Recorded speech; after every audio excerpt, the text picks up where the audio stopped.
So this is how we kind of winterized our tiny house. I made an insulation box around our outflow for our gray water.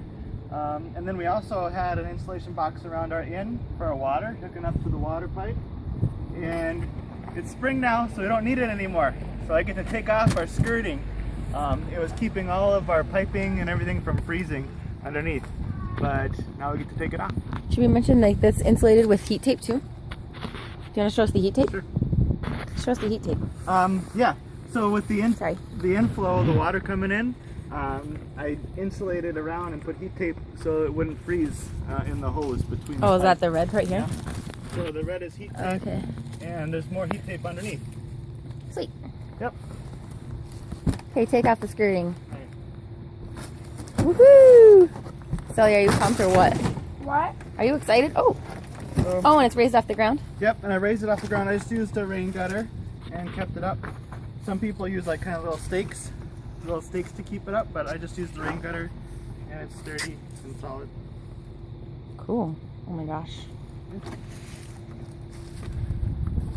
Lighting for the skirting, I just used a couple of different pieces to insulate. I used just duct tape to seal the top, but then also tin tape. And then also on here is just regular insulation sheeting. And that kept us warm the whole winter. We still needed storage for underneath the tiny house so we could keep using in the winter. So instead of the skirting all the way around, I made sure that to have a door where we could remove it.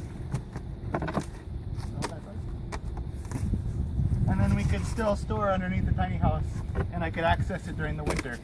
And also, if like an issue came up underneath, I could still access it inside around the skirting. What are you doing? Helping Daddy do the tiny house. Okay. What are you doing, Sally?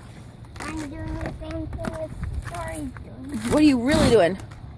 Seriously, what are you doing? Helping Daddy take the skirt away. You are working super hard, man. 2, 3. Woohoo! Oh my gosh, I'm so happy.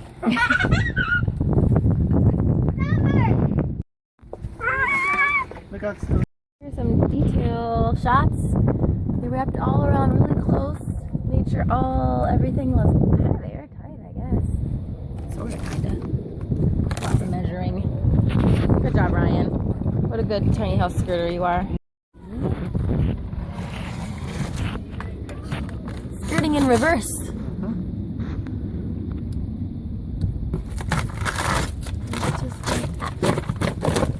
Sweet.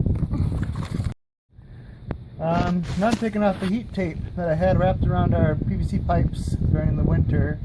I had it wrapped in coils so that it would stay not frozen and thawed in the below zero cold weather Minnesota. And now I'm taking it off and I'm going to store it for the summer. What's the one that's not heat tape wrapped? That one, that's our gray water. So usually it's warm enough, that water that's not that's coming through, it's usually warm enough and it gets dumped quick enough where it's not going to freeze. You don't have to worry about it. Sweet. And if you are worried about it, then you just run the water hot for a while and then it'll Make sure it melts out. melt everything. I did pour boiling water down the drain.